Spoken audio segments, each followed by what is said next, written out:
Yo, welcome back everybody. Hope you're all having a wonderful day and you're ready for patch note season because Blizzard is trickle feeding us all the information. Really. 8 days worth of patch reveals. So if you're like me and you're like, Bofur, I just want the data, I just want the info, I want it now. Why isn't there a centralized node for all this information? It's kind of annoying that there isn't, but I can help you out.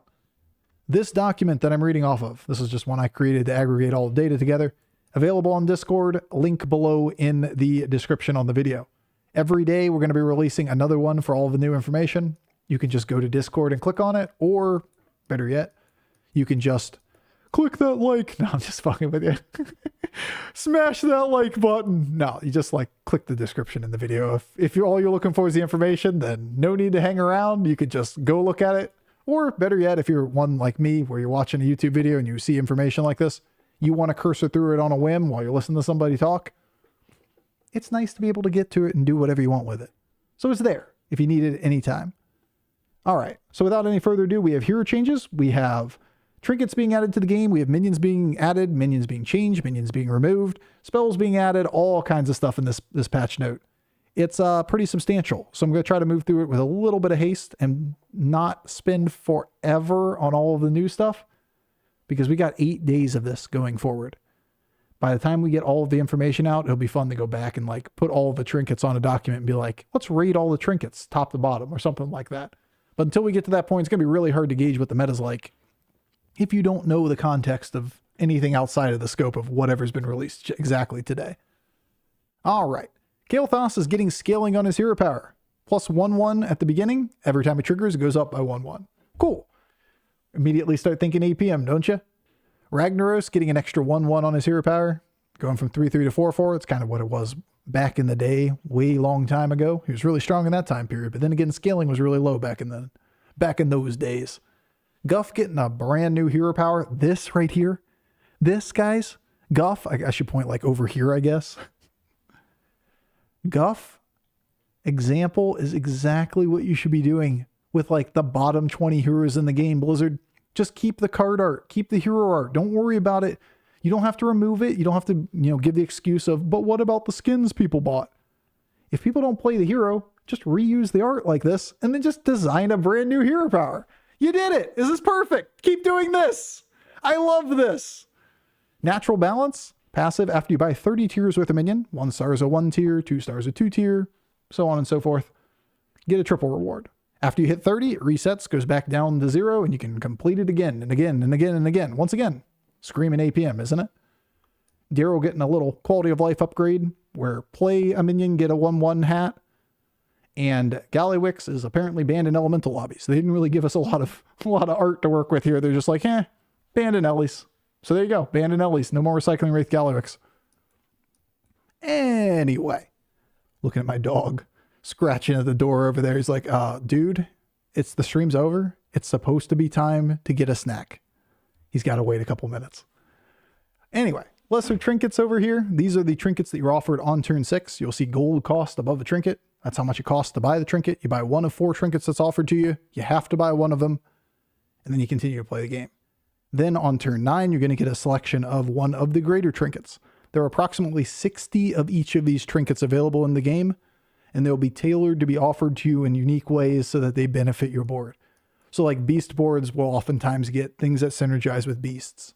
Boards that have like different eligibilities will disable and enable whatever the offering rates or offering eligibility of your board. They haven't given explicit details on a lot of this stuff yet. We just know that there's going to be a blue post after they get a lot of this information out, and they'll go into more detail on exactly how the trinkets offering will be can be the min-maxed, the behind the scenes on it. All right, so Book of Medivh. 5 cost, discover a tavern spell. At the start of each turn, discover another tavern spell. So a spell now and a spell every turn. 5 cost. Keep that in mind as a precedent. Trip voucher. In 2 turns, choose a greater trinket to buy and replace this. So skip buying a lesser trinket, get a greater trinket instead in 2 turns. Bobblehead. 2 costs, the tavern no longer offers tier 1 or 2s. Wait, is this busted? like at first it seems really bad because you're thinking it doesn't really give you anything on the board. You don't get any acceleration. It doesn't give you super long-term value. But 1s and 2s are really populated. You don't tend to want them after the mid game. But what if we cheese it? What if we stay on Tavern 3? What if we're like looking for Azurites and there's only 15 minions available in the tavern? Can we just roll down the board and see Azurites for days? What about Coomer stuff? There's got to be some cheese lines here. This has got to be really good, right? All right, well, it's hard to tell until you get a little bit more context with what was available in the meta. We got 120 of these things to reveal. The Eye of Dalaran. Whenever a friendly minion with no type dies, get a random tavern spell. Leave neutrals on the board. They effectively get death rattles, or give you a tavern spell to your hand.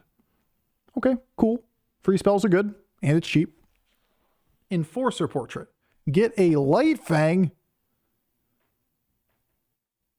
Light Fang's back? And your Light Fang Enforcers have all minion types. Wait, Light Fang is an Amalgadon? Is this Amalgadon meta again? Wait, self-scaling Light Fangs? In case you're wondering what Light Fang is, I got you, fam. Light Fang Enforcer. This hasn't been in the game for quite some time now. At the end of your turn, give a friendly minion of each type 3/3. Used to be 2/2. Used to be 2/1 at a time. Scaling's changed radically over the years. Now that's a free Light Fang in the middle of the game and it scales itself. That's like 20 plus stats immediately upon getting it. And scaling every turn. Wait, that's way better than the other things. I think that's going to be a trend when we start looking into all these artifacts and such. Trinkets, not artifacts. The balance might need some work, but it's really hard to gauge until we see the full meta. Yogg-tastic Pastries. Once again, Wheel of Yogg is added to the game. It's been in basically every meta. Whether it's Yogg Buddy or a quest or an anomaly or whatever it is, Yogg Party is always there. Spin the Wheel of Yogg at the start of each turn, spin it again. Souvenir stand, whenever you buy a greater trinket, this transforms into a copy of it. So double the greater trinket effect. But you have to wait until you get the greater trinket. Seems interesting. Goblin Wallet. At the end of each turn, increase your maximum gold by 1. So gold scaling. Pretty good, pretty good, pretty good. Goldenizer Supply. At the end of every 3 turns, get a Goldenizer. 3 turns left. So Goldenizer is a card that just reads gold, turn a minion golden permanently. That was it an anomaly? You got a Goldenizer at the beginning of the game? Or you got a Goldenizer given to your hand or whatever it was. I don't remember the exact specifics, but that was what Goldenizer was. So you get a gold 3 minions over the course of the game. Yeah, it's pretty freaking solid for a thing that you just kind of get on turn 6. Azeroth Model Globe. At the start of every second turn, discover a tier 6. Okay, so like turn 8, turn 10, turn 12, get a 6-star. Colorful Compass. We saw this one yesterday. They get a random Naga at the start of each turn, get another. They're kind of assuming that this is going to be, since it's in the neutral section, they'll have this for all different tribes. Token of the Old Gods, transform a minion into one of a higher tier, so you get a spellcraft spell that's added to your hand, and you get basically Galakrond Hero Power. Now, I guess you can use it on your own board. I guess that's not Galakrond Hero Power, is it? It's not Discover. It's just Transform. Regardless, you get to evolve things in the higher tiers. And Innkeeper's Stein. The tavern offers an extra minion of a higher tier whenever it's refreshed. So kind of like Toki Hero Power. Just every roll you get one thing that's from higher tier. And it's also an extra thing added to your tavern instead of it replacing a spot on the board, which is kind of cool. Greater Trinkets. Well, some of these guys are just going to be improved versions of lesser trinkets like Book of Medivh, where you get double the effect. And some of them are brand new crazy effects. We're talking turn 9 when you get this. But these guys are pretty radical game shifts. Exquisite Dishware. At the end of your turn, get a random minion of each different type you control. So like 5, 6, 7 even potentially free minions added to hand per turn. All right, pretty good for tribes or games that like even an odd comp type stuff. They like to cycle through a lot of minions. Maybe like Recycling Wraith, Tethys, it's fodder that gives you more gold and more rerolls. Just a lot of value in general. More likely than not, you're probably only getting 3 or 4, but still, free gold every turn and free minions every turn. Doesn't go wrong very often. Iron Forge Anvil. Start a combat, triple the stats of your minions with no type. So start a combat, so it's not permanent. Otherwise, we'd have a 3 to the X type of scaling, and that's not okay. But even if it's just like you pair this with, say, spellcraft spells, you put a random neutral on the board and you throw your spellcraft spells on it, it's basically acting like a golden Myrmidon. That's a lot of power. Is it build around? Is it winnable? I don't know, but there's a couple things here that are talking about neutral type things. Maybe neutrals are going to be a tribe or like a board state. Bob's Tip Jar, gain 3 gold, increase your maximum gold by 3. It's a free thing that gives you gold now and gives you more gold every turn. Pretty much universally useful. Piggle's Fishing Rod. Get a random tier 7 minion. Whoa. Just free tier 7s. At the start of your turn, get another one. I guess that's turn 9, so like, get one turn 9, 10, 11. 7s can be really good, though, in certain lobbies. And there's not that many of them. Being able to fish for a card or two that can be game-defining could be pretty scary. Peace Bloom Candle. The first 2 tavern spells you buy each turn are free. Wait, that's really good too. I'm seeing a trend. There's actually a lot of really good things here. Shockingly, the stuff for this event is going to shape the way you play the game. All right, there's a lot of things that love to be able to cycle spells. Free like 5 and 6 cost spells off Tavern 5 and Tavern 6 are pretty nutty. Nala stuff, cycling comps that like play extra spells, extra things to hand to cycle through. There's going to be a lot there. Karzan Chess Set. Start of combat, summon a copy of each of your minions. All right, I'm confused. I have questions, Blizzard. How does this work functionally?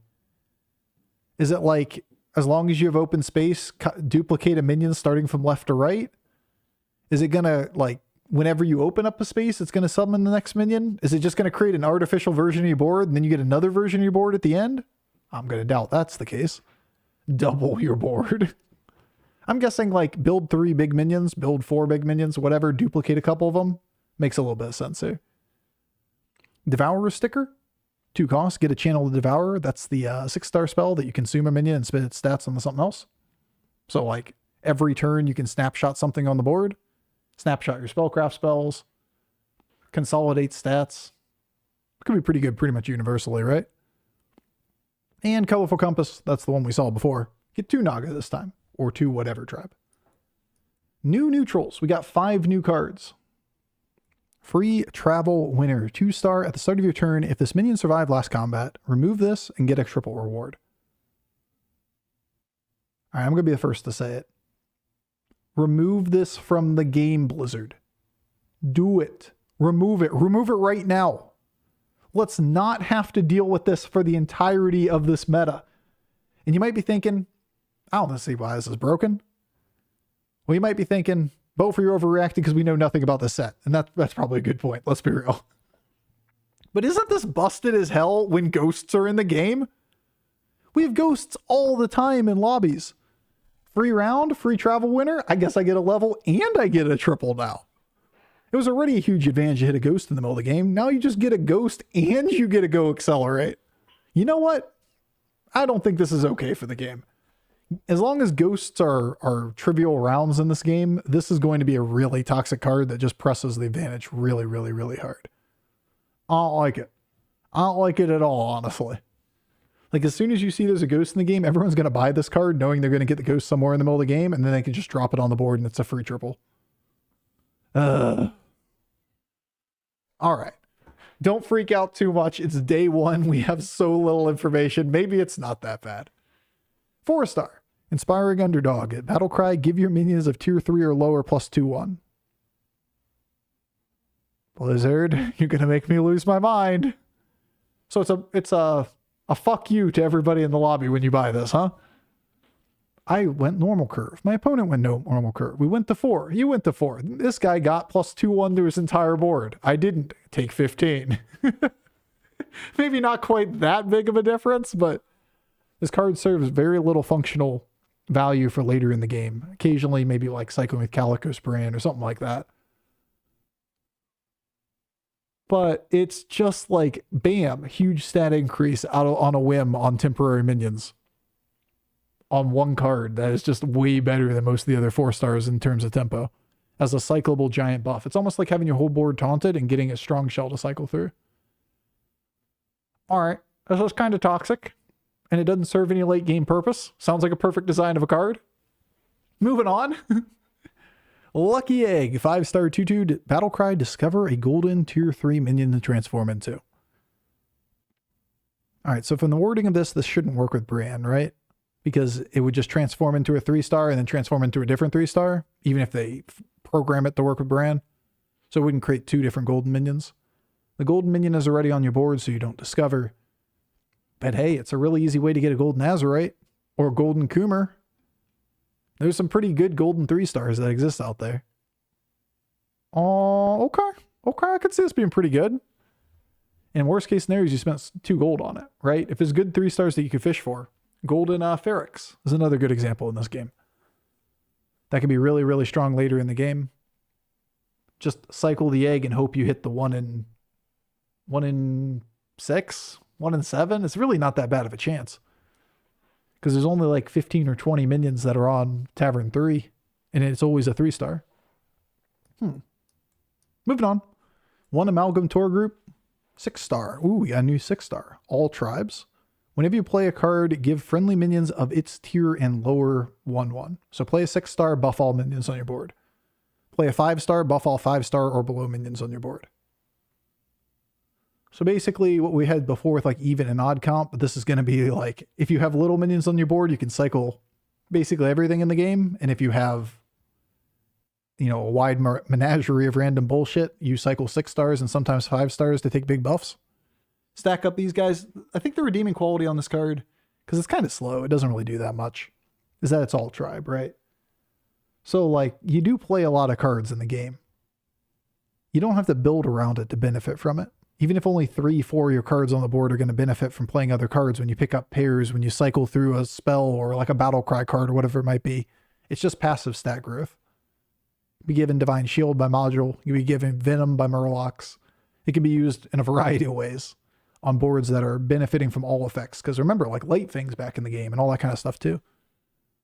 Anyway, I figure this card is pretty solid. Hard to be a bad card when you're a all tribe that scales everything on the board. Pretty good. Sunscreener, 6-star 10/1, Battlecry. I can't read. It's getting late. Start a combat, give you and your opponents 3 leftmost minions Divine Shield.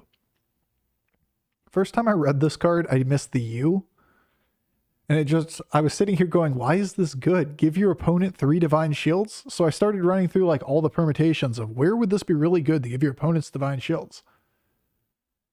Which actually is kind of a useful thought experiment because you typically, if you read this right, you're not a moron like me reading it wrong, then you fixate on, I get 3 Divine Shields. Hopefully I get more value from 3 Divine Shields than my opponent does. My opponent's a Deflectobot board. He's going to have Divine Shields anyway. I put it on my 3 first guys and I get extra value, right? But also you can kind of think of it the other way. Are there a lot of boards out there that get griefed by having Divine Shield? Like a Reborn Macaw gets griefed pretty hard by having Divine Shield, right? Or like a Goldrin that isn't taunted. God forbid, like, you know, I'm thinking beasts in general. Picture like old Leapers, you know? Old Leapers had to suicide the Leaper, and the Leaper just lives there and the entire board implodes and dies, right? Like all those kind of boards where you're relying upon your board state to die in a certain order. Undead with like, what's the 5-star called? I never remember that card's name. The Death Rattle Undead type minions in general. They need to die in the right order. And if you clog their board state, then that makes it so like Baron plus Death Rattle minions don't die. And then they just get way less value in general. There's a lot of potential there. Let alone the fact that like you can use it to counter mech boards. You can use it to make certain board states way stronger if you have very strong first minions and you don't need the bump. Kind of an interesting thought. It's a neutral 6-star. Interesting tech card. Returning neutrals. We got Sporeback, Venomous on Tavern 3. Note we did not remove any other scam cards from the game, so there's more scam now. Phalanx has been redesigned as a 4-star. Taunt, Death Rattle, give a friendly minion type of each tribe 2/1 permanently. I see. So, assuming Makaw's still in the game, you can trigger this at least more than once. Assuming Reborn's still in the game, we can trigger this thing a bunch of times. Assuming that all tribe is good for most tribes on the board, I feel like this is a snap pick card every time you see it. It kind of passively gives you stats in the middle of the game. Kind of, similar to Light Fang if it was all tribes, right? And you can use it for all kinds of builds toward late game. Just gives you the freedom to level. Kind of like what, however you pronounce that one Chimera word used to do before they had to nerf it. Get that card early, power level to 6. And White Mane is back. Oh God. Wait, the card text is different. This was like every streamer's hate card.